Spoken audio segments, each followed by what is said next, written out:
comment est-ce que Maria Montessori s'y prend pour aider nos enfants à bien écrire et notamment à bien tenir leur crayon. Bonjour et bienvenue dans cette vidéo. Moi c'est Victoria du site Enfance Positive et aujourd'hui je vais vous parler d'écriture, de tenue de crayon et de comment la pédagogie Montessori peut aider nos enfants à mieux écrire. Alors déjà, j'avais fait une autre vidéo sur le sujet. Je vais la mettre dans la description de la vidéo, ici. Pour bien écrire, un enfant va avoir besoin de développer tout un tas de compétences et notamment au niveau de ses mains.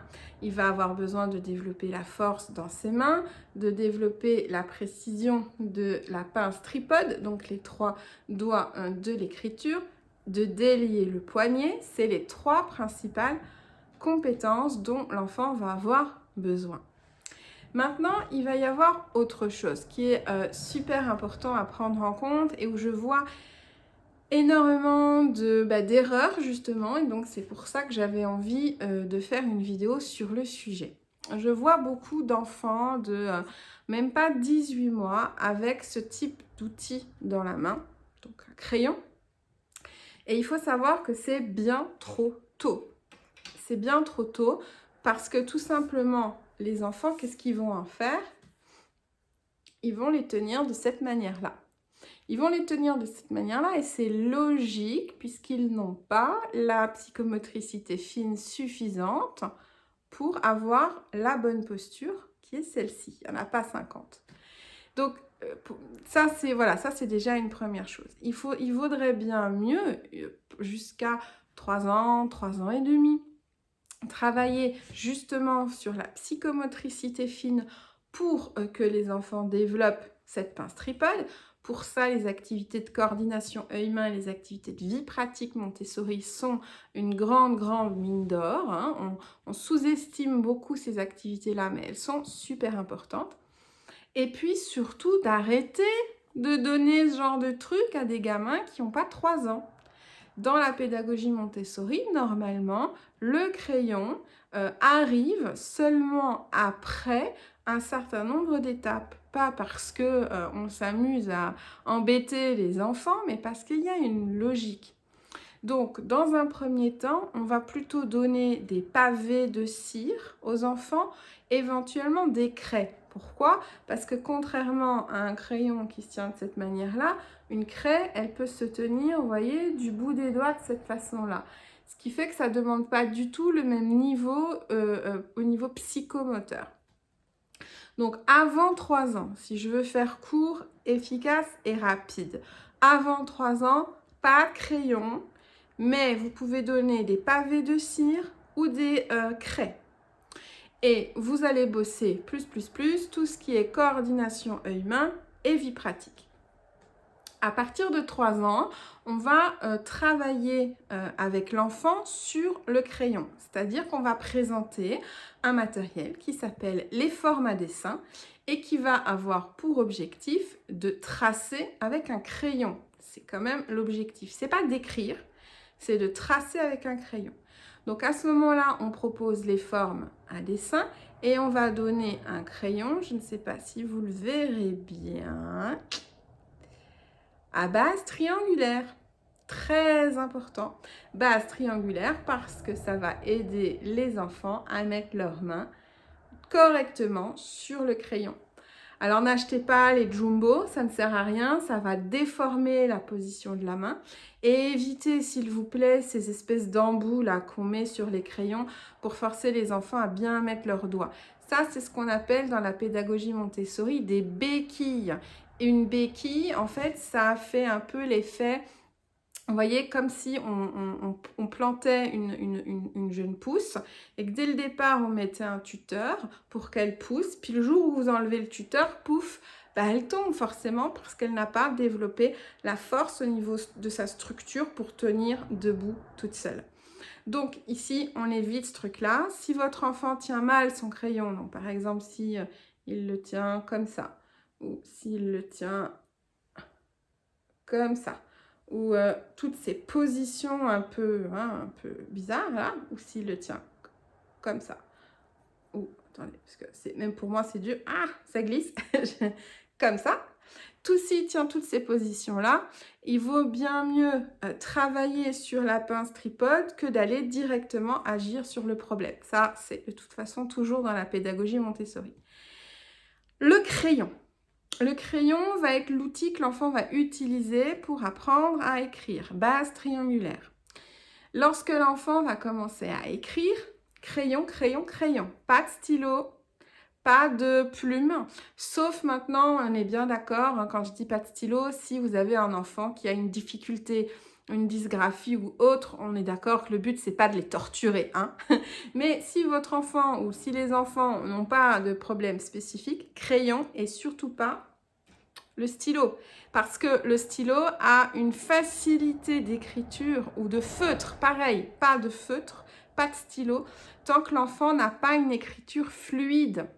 Alors, quand je dis une écriture fluide, en tout cas, qu'il a déjà bien amorcé son chemin par rapport à l'écriture. Pourquoi?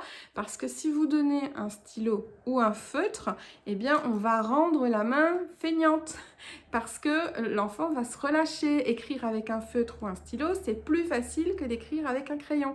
Et donc, vous voyez cette logique de pensée. On pourrait se dire, bah ouais, mais alors Victoria, si c'est plus simple, pourquoi tu lui donnes pas un stylo? Enfin, franchement, tu l'embêtes pour rien. Pourquoi tu lui donnes un crayon alors que le stylo, c'est plus facile ou que le feutre, c'est plus facile? Ben, c'est justement parce que c'est plus facile que c'est un problème. Parce que avec le crayon, l'enfant va continuer à développer sa musculature au niveau de la main, la fermeté au niveau de sa tenue et sa concentration. Avec le crayon, avec les feutres ou avec les stylos, on va avoir des mains molles. On va avoir des mains qui manquent de tonicité. Et donc, on va avoir des enfants qui vont pas aimer écrire et qui vont écrire de moins en moins. Puis dès qu'ils pourront se défiler en tapant sur un clavier d'ordinateur, bah, c'est ce qu'ils feront. Or, ça va pas. Il faut vraiment que l'enfant développe cette force-là dans sa main. Que après on fasse des adaptations parce que voilà, hein, vous avez des enfants qui ont des besoins spécifiques, ça c'est encore autre chose. Donc le stylo et les feutres, les stylos pour écrire et les feutres pour dessiner. Dans une progression classique au niveau pédagogie Montessori, ça veut dire des enfants qui ont fait le 3-6 en Montessori et puis qui continuent. On dit pas avant 6 ans, donc pas avant le primaire, on ne donne pas de feutre ni de stylo avant le primaire. Maintenant, si vos enfants ou vos élèves ne suivent pas ce cursus-là, le signal c'est, voilà, quand ils sont dans une écriture qui commence à être fluide, à ce moment-là, on va pouvoir basculer vers le stylo ou vers la plume. On peut. Ça veut dire que ce n'est pas du tout obligatoire. On peut tout à fait continuer avec le crayon. À l'inverse, il n'y a pas de problème à continuer avec le crayon, qu'il y a plutôt un problème à commencer trop tôt avec le stylo. Alors, je vais nuancer tout de suite ce que je vais dire parce que si vous me suivez, vous savez que c'est mon habitude de nuancer un petit peu mes propos. Voilà, à un moment donné, vous allez écrire avec un stylo. Votre enfant va vous piquer votre stylo et il va dessiner avec. C'est pas pour autant qu'il va avoir des problèmes plus tard. Mais l'idée, c'est que le plus possible, voilà, de lui mettre à disposition plutôt des crayons de couleur et des crayons de papier que des feutres, tout simplement d'éviter de lui proposer des feutres et de rester plus sur crayon, pastel, pavés de cire, etc., etc., et d'éviter de fournir ce genre de choses. Et après, rien ne vous empêche, vous, devant l'enfant, d'écrire au crayon de papier pour qu'il soit un petit peu moins tenté. Moi, personnellement, c'est ce que j'avais fait avec ma fille, parce que j'écris encore beaucoup malgré tout à la main, même si j'écris beaucoup à l'ordinateur également. Et donc, à un moment donné, fatalement, dans une sorte de mimétisme, elle me piquait mes stylos. Donc, ce que j'ai fait, c'est que tout un temps, j'ai tout simplement pris un crayon de papier pour écrire devant elle et je gardais mes stylos pour moi, personnellement, quand elle n'était pas là. Donc voilà, ça c'est très très important parce que ce cheminement-là que je vous explique, vous voyez, c'est pas pour vous embêter, c'est pas pour embêter l'enfant, mais c'est parce que c'est de cette manière-là, on va avoir une progression et la pédagogie Montessori, c'est vraiment ça, un des maîtres mots, c'est la progression. C'est ce qui va aider le plus possible les enfants à avoir la bonne force dans la main, sans crispation et aussi, indépendamment de ça, la bonne tenue du crayon. Parce que le problème, quand on présente trop tôt un crayon à un enfant, il va avoir du mal à faire les étapes.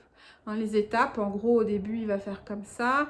Puis à un moment donné, il va passer le crayon entre le majeur et l'annulaire. Et puis progressivement, il va faire ça.